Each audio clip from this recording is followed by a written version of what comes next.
Hello, friends. Welcome to the Smile Road Podcast, your guide to learning, personal growth, and positivity. I'm your host, Sir M, and today we're exploring a virtue that often overlooked but incredibly powerful: patience. Patience is more than waiting calmly. It's about understanding that growth takes time. Setbacks are part of the journey, and meaningful results cannot be rushed. Why is patience important? Life often requires us to wait, whether it's for learning a new skill, reaching a goal, or seeing the results of our efforts. Patience helps us avoid frustration and stay focused. It strengthens our resilience because we learn to keep moving forward even when progress seems slow. Think of patience as a waiting room, a place where we prepare, reflect, and grow while waiting for the right moment. Every challenge we face, every delay we encounter is an opportunity to learn, adapt, and improve. How can we practice patience in daily life? Well, number one, pause before reacting. When something doesn't go on your way, take a deep breath and consider your response.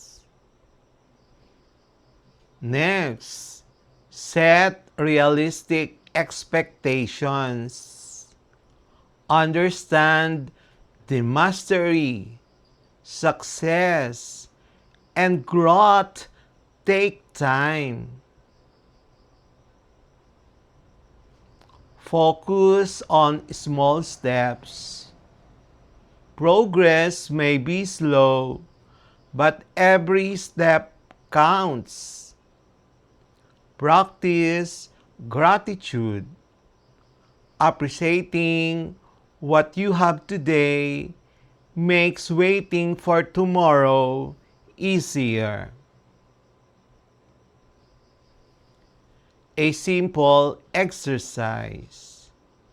This week, pick one situation where you normally feel impatient, maybe waiting for a result, a reply, or learning something new.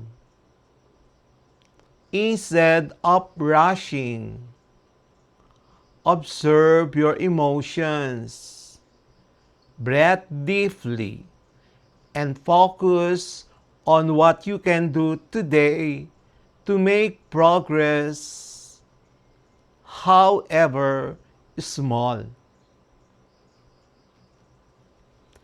Remember, patience is not passivity.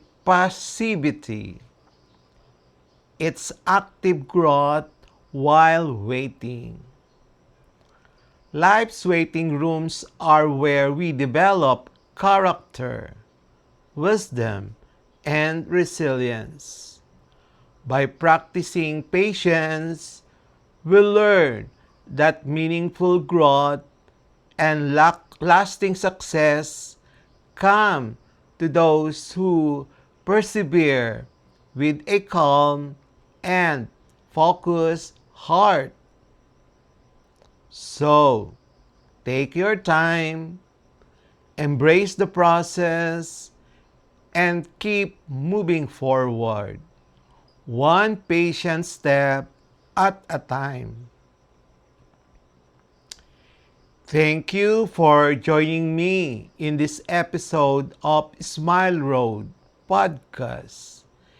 If this inspired you to cultivate patience in your life, don't forget to subscribe, like, and share it with someone who could use a reminder today. Until next time, stay patient, keep growing, and keep walking your smile road with calm determination. Bye-bye. Thank you.